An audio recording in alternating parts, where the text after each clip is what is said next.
आता थोडं तू कर असं हसालेलं वगैरे बाई. डायरेक्ट सुरू करू का? हा ते बोलता बोलता सांगू. मला वाटलं की जय राम. सत्वर पाव ग मला भवानी आई रोडगा वाहिन तुला. सत्वर पाव ग मला भवानी आई रोडगा वाहिन तुला. सत्वर पाव ग मला भवानी आई रोडगा वाहिन तुला. सत्वर पाव ग मला भवानी आई रोडगा वाहिन तुला. सासरा माझा गावी गेला. सासरा माझा गावी गेला. सासरा माझा गावी गेला. सासरा माझा गावी गेला. तिकडचं खप बी त्याला. अरे तिकडचं खप बी त्याला भवानी आई रोडगा वाहिन तुला. सत्वर पाव ग मला भवानी आई रोडगा वाहिन तुला. हो बाया बाया अंबाबाई तुला भला मोठा रोडगा वाईन ग. काय सांगू तुला. काय छळ झालं? छळ छळलंय या मेल्यांनी मला. कुणी? सासरेणी माझ्या. बर पण सांगू का बाया मज्जा. माझ्या लग्नानंतर माझ्या सासऱ्याने 25 वर्षांनी घर सोडलं. बर तो गेला ना बाई कामाला निघून. आणि अंबाबाईला म्हणते अंबाबाई या सासऱ्याचं तिकडच काहीतरी करून टाक बाई घराकडे आम्हीच नको. चांगला युद्धात जाऊ दे आता इराण अमेरिका. पॉसिबल झालं तर ते बी खरं. याची काय गॅरंटी पाठवून देते जाऊन द्या. मी सॅलवरच बसत आहे. काय होय की नाही तुमची इच्छा हो? बाई अहो काय सांगावं या सासऱ्याने लगीन झाल्यापासून छळ छळ छळलं. किती छळावं. अहो नवीन लग्न झालं तेव्हा मी घरात आले ना. आता बघा बाई नव्यानं तिचे दिवस राहता नवऱ्याबरोबर बोलू वाटतं का नाही. हा सांगा बरं ती बघा मान डोलू राहिली तशी. हा म्हणून मी नुसतं नवऱ्याला हा हो असं म्हटलं का तिकडच्या घरातून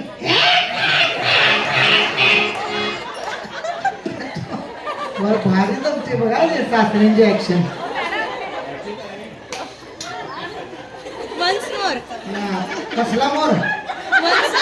कसला मोर म्हणाला तुम्हाला?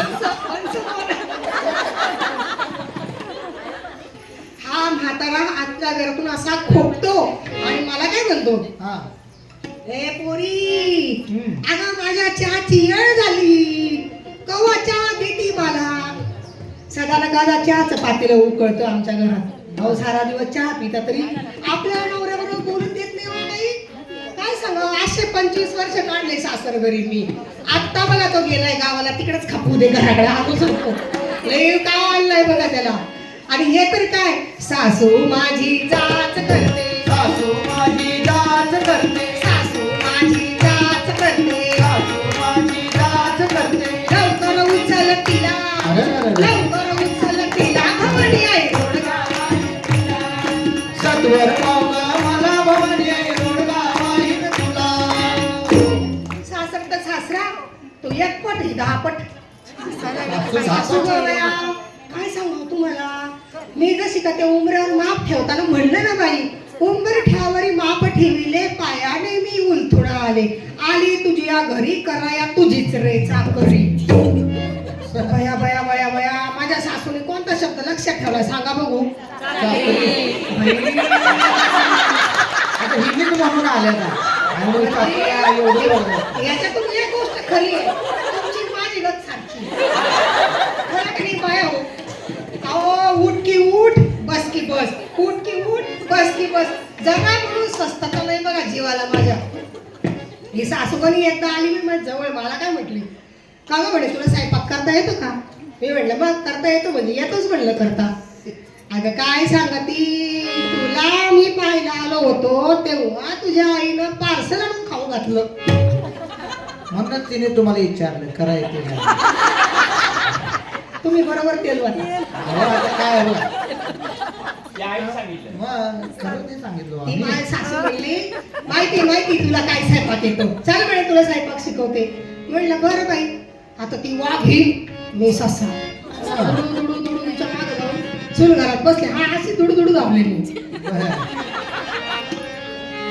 दुडू दुडू जाऊन तिच्या माग बसले ना बाई. माझ्या सासूने चक्क मला बसायला पाठ टाकला. मला म्हणे बस इथं असं आदळलं. मी पण पटकन घालून बसलो बाई. बघा बरं का माझ्या सासूने चुलीवर ठेवली कढई. कढईत टाकलं तेलात टाकली. आता ती मोरी मला म्हणे पाय असं करायचं असतं. आणि जेव्हा का ही मोरी तडतड तडतड तडतड तडतड करल तेव्हा कांदा घालायचा. मी म्हणलं असं तर त्या चुलीला काढा कोणी पेटवायचं. तुम्ही आहेत की मी काढा मी लावायच्या होय. काय गं कसा आता सासू तुम्ही मोहर बसलेला होय. आपण काय गप्पच बसावं ना ताई. परीक्षेत तीच होती हो, लावायचं कोण? काड्या लावायचे काम करता बसल्या हा पेटवायचं काम करता यांच्या अहो, भाषेत. तुम्ही असं काढा हा, लावायचं. अशी सासू मी म्हणलं आत्ते बाई काढ तर पेटवा चूल तर पेटवा ना. मग ती मोहरी तडतडायची तेल तापायचं आणि मग मोहरी ती मोहरी तडतड ते ठिकाणालाच राहिली. ही ताड ताड ताड ताड ताड ताड ताड ताड ताड असली माझी सासू. ग अंबाबाई तिला लवकर उचल ग मी तुला असा रोडग्याचा नैवेद्य दाखवीन. म्हणून म्हणते अंबाबाई सत्वर पाव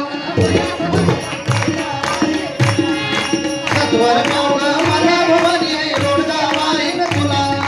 नंदेचं कार्ट किरकिर करतं. नंदेचं कार्ट किरकिर करतं. नंदेचं कार्ट किरकिर करतं. नंदेचं कार्ट किरकिर करतं. खरोज होऊ दे त्याला खरोज होऊ दे त्याला भवानी आई रोडगा सत्वर पाव ग मला भवानी आई रोडगा वाहीन तुला. सत्वर पाव ग मला भवानी आई रोडगा वाहीन. हो काय सांगावं तुम्हाला माझ्या दादल्यानी हे एवढा मोठा खर्च करून नंदेचं लगीन लावून दिलं. बर असा तालेवर नवरा भेटला बाई तिला. मी तर बघतच बसते कुठे आमचं येणं ध्यान कुठं बाई कौतुक. मग काय सांगावं तुम्हाला मागणं जायला विचार काय बघा की हा तुम्ही आता तुम्ही इथं चुका करू नका गप्प बसा. नाही तर दादले यायचा काठी घेऊन माझ्या मागे. कुठे होते मी हा मग असं विचारते तुमच्याकडे. हा. नंदेचं कार्ट खरंच तिला एवढं मोठं हुंडा देऊन लगीन लावून दिला का म्हणला का काहीतरी हुंडा बिंडा काही दिला नाही. ती पद्धत नाही आपल्याकडे. नाही वय खर्च करून लगीन लावून दिलं. बरं. आता एवढं तालेवर घर भेटलं तर तिने तिच्या घरला नांदावं का नाही. बरोबर अगो बया 6 महिने झाले की आली घरला. 6 महिने झाले की आली घरला. आणि राहते किती दिवस 3 महिने 3 महिने ठिकाणाला आमच्या घरला. बरं आता राहावं तर राहावं जरा हाताला हात लावावा काहीच नाही गो. अशी बस ती फटकलं घालून म्हणजे काय म्हणायचंय तुला हा. अगो बाई किती काम सांगावं. बरं फरमाईशी काय आंबोळ्या करा. बर सकाळी उठल्यापासून आंबोळ्या घाला. 40 आंबोळ्या खाती एका वेळेला. ही नळण माझी पुरणपोळ्या वय वय वय वय. बरं एवढं होतं का बसावं ना. नवऱ्याचे कान भरवल सासूचे कान भरवल. बाई बाई बोलायला जावा नवऱ्याला. अहो त्या वंश बघा किती छळतात मला. होय बोलायचं नाही बन आहे माझी. आता बाई असा बसून मुक्याचा मार सोसायची पाळी आली ना मला. म्हणून आंबाबाई तुला सांगते हिच्या पोरांना अशा खरूच होऊ दे बरं. नाही नाही म्हणजे काय सांगा. तिला नसतो आनंद तिचं नाव ननन. आमच्या संसारात नंदेला काय आनंद आहे बाई.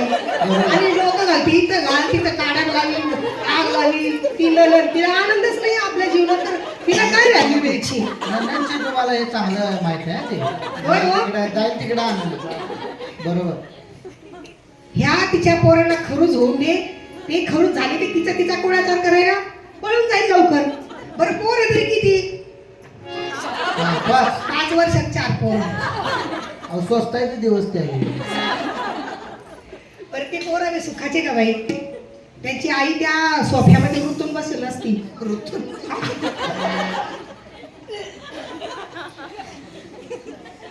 ती गप्प बसावं. अशी रुतून बसते आणि ते पोरं माझ्या म्हणून मामी जेवायचं. मामी नाक आलं. मामी तिकडे चल. मला हाका मारतात. तिला काहीच म्हणत नाही आपल्या आईला. लाडाची मामी म्हणल्यावर तुमच्याकडे येणार अहो नाही. काय एकाचं नाक गळत एकाची चड्डी गळती. आता त्याच्या मागं पळावं सोपं एवढे मला काय माझा संसार नाही आहे. म्हणून त्या अंबाबाईला सांगते हिच्या पोरांना खरून होऊ दे पळून जाती की नाही बघ. सत्वर पावला रोडगा वाहीन तुला. सत्वर पावलं मला भवानी आई रोडगा वाहीन तुला. सत्वर पावलं मला भवानी आई रोडगा वाहीन तुला.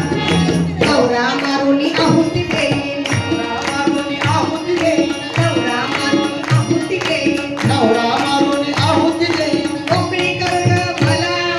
मोकळी कर ग मला. भवानी आई रोडगा वाहीन तुला.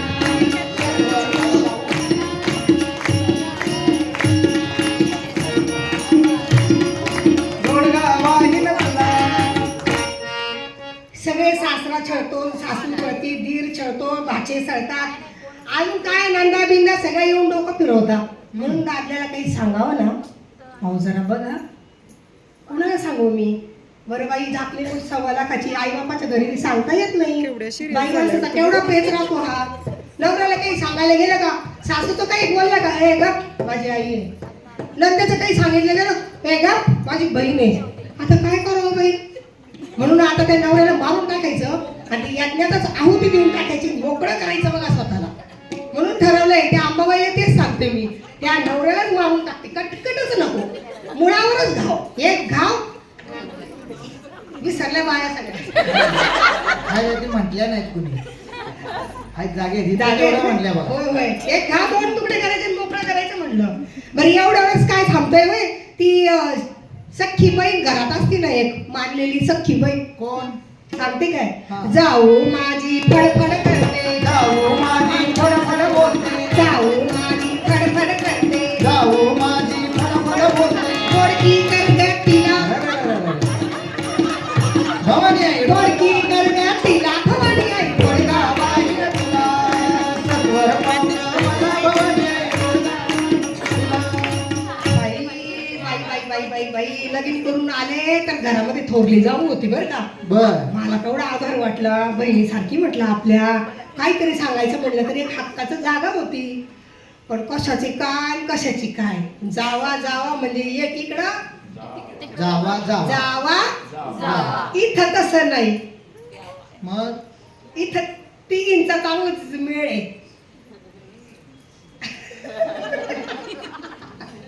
अजून कुठे गेले? होय होय, इथं चांगला मेळ आहे. कसं आदर्शपणे जगावं ते इथं यांच्याकडे पाहून आपण स्वतःला स्वीकारायचं. पण माझी जाऊ त्यातली नाही बरं का, अजिबात नाही. इतकी द्वाडनुसी फडा फडा फडा फडा वाटत ते बोलते. त्या भारत सरकारने बोलण्यावर मी जीएसटी बसवायला पाहिजे होतं 36%. 36% जीएसटी बसवला असतं नाही का, कोणाला कुलूप लागलं असतं. तरी काय काय उपयोग नाही. मला म्हणजे तुला अक्कल नाही, तुला वळण नाही, तुला संस्कार नाही, तुला काही समजत नाही, तू खुळीच आहे. अशी म्हणते तुम्हाला. अशी माझी जाऊ मला फडा फडा फडा बोल. काय सांगू? तुम्ही ऐकून घेताय का? मग काय करावं आता बाई? असू दे, घबराडा घबराडा असू दे. गप मी म्हणते असली जाऊ. पण बाई आता 4-5 वर्ष झाले, मी पण थोडे निर्डावले बरं का.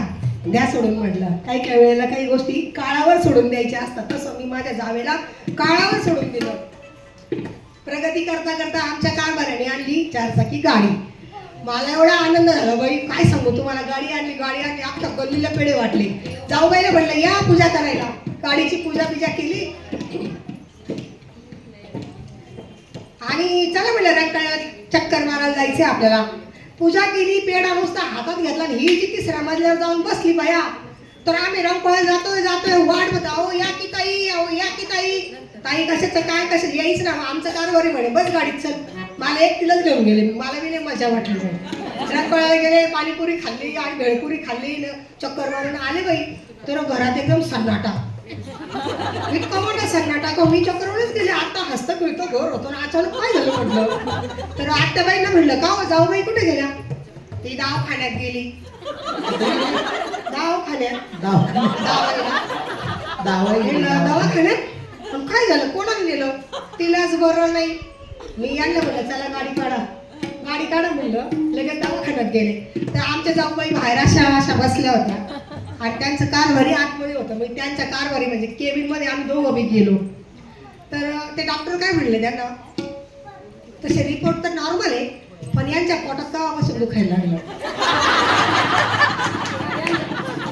मग म्हणलं आमचा दीर काय म्हणलं, आमच्या धाकट्या भावाने कार आणली तेव्हापासून दुखायला लागलं. डॉक्टर काय म्हणलं, ह्या आजारावर जगात कुठंच इलाजच नाही, घेऊन जा घरला. असली जाऊ हो, काय करता सगळं वैतागांना नुसता जीवन नुसतं खराब करून टाकलं बघा. जीवाची शांतीच गेली हो. येऊन जाऊन नुसतं टोकायचं काय अर्थ आहे का? बरं स्वतः मी काही करीत नाही, आपल्याला मी काही करू देत नाही, काय पडा होती हा. म्हणून म्हटलं सत्वर पावलं मला भवानी, सत्वर पावलं मला भवानी, जनार्दनी सगळेच जाऊ दे, एका जनार्दनी सगळेच जाऊ दे, एका जनार्दनी सगळेच जाऊ दे, एका जनार्दनी सगळेच जाऊ दे. एकलीच राहू दे मला, एकलीच राहू दे मला भवानी आई जोडगा वाहीन तुला, सत्वर पावलं मला भवानी आई जोडगा वाहीन तुला, सत्वर पावलं मला भवानी आई जोडगा वाहीन तुला. हो. भारी वाटलं ना? सगळे निघून जाऊन दे, एकटंच राहून दिले मजा, टेन्शनच नाही कशाचं. अहो पण ते सासरा कोण, सासू कोण? सासरा म्हणजे आमचा अहंभाव, बरं. आमचा अहंकार, मीपणा. तो जोपर्यंत निघून जात नाही तोपर्यंत भगवंताचं दर्शन आपल्याला कुठेच घडणार नाही. सासू म्हणजे देहबुद्धी, कल्पना. आपण एका विशिष्ट कल्पनेत रमत असतो बघा. म्हणजे आपण स्वतःला नटवतानाच विचार करा की एक दिवस या देहाला 4 जण नेऊन जाळून टाकणार आहेत, पण त्या देहाला नटवण्यासाठी किती आटापिटी करतो. हे नाही ते नाही ते, कानातलं घाल, नाकातलं घाल, डोळ्यात घाल, कानात घाल, पायात घाल, काय काय काय काय गोंधळ. पण त्या देहाला काही उपयोग नाहीये त्याचा, हे आपण विसरतो. अशी ती देहबुद्धी निघून जाऊ दे, ती म्हणजे सासू. पुढे नंदेचं कार्ट म्हणजे मोह. सासू आईकडे जावं, आई मला काहीतरी देईल, नको. देवानं देतानाच खूप संपन्न आयुष्य दिलेलं आहे आपल्याला. हात पाय नाक कान डोळे सगळं सगळं दिलेलं आहे. मग आईकडे जाऊन आणखीन ती नणंद आमच्या जीवनातून हद्दपार केली पाहिजे. पुढे जाऊ म्हणजे वासना आहे, लोचटपणा एक प्रकारचा. जावाजावांची एक असूया असते बघा, तुझ्याकडे एवढं आहे तर माझ्याकडे तेवढं पाहिजे. काहीच गरज नाही या सगळ्यांची.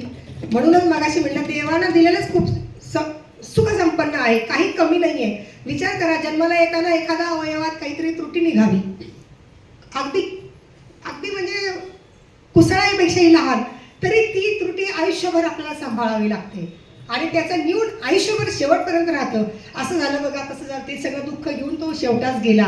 हे कशाला दिलंय ना एवढं? पटुत्व सकलेंद्रिये मनुजता सुवंशी जनी, द्विजत्वही दिले भले जेही अलबे देखी जनी, यशस्रवणी कीर्तनी रुची दिली तरी हावरा, म्हणे अधिक द्याच की अखिल याच की हावरा. एवढा मोठा वर दिलाय सगळ्या जीवनामध्ये. जे जीवन आपल्याला मिळालेलं आहे, जे शरीर मिळालेलं आहे, त्याच्या ठिकाणी सगळं प्रावीण्य दिलेलं असतानाही भगवंताकडे आपण जातो आणि मला काहीतरी द्या, पदर आपला पुढेच, असं का म्हणत नाही? देवा तू मला खूप संपन्न आयुष्य दिलंय म्हणून मी तुझ्याकडे आलोय, तुझे किती आभार मानावे, असं आपल्या मनात कदापिही विचार येत नाही. पुढच्या चरणामध्ये महाराज लिहितात की नवरा मारून आहुती देईल. नवरा का मारायचं? नवऱ्याला कुठल्या नवऱ्याला मारायचं?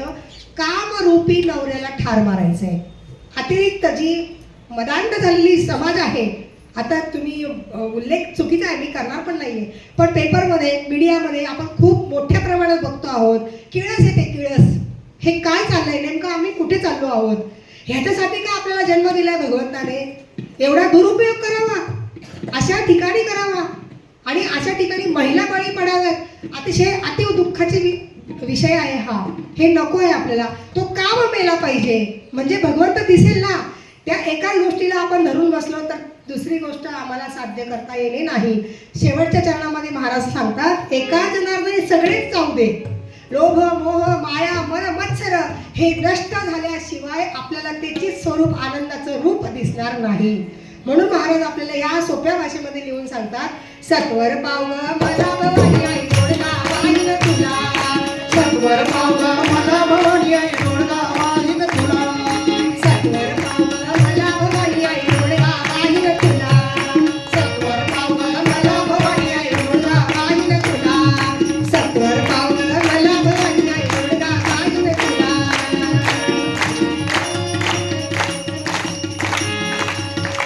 बोला पुंडलिका वरदे हरी हरी विठ्ठल श्री ज्ञानदेव तुकाराम पंढरीनाथ भगवान की जय.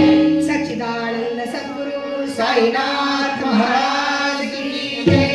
सद्गुरु सिद्धेश्वर स्वामी महाराज की जय. जय जय रघुवीर समर्थ.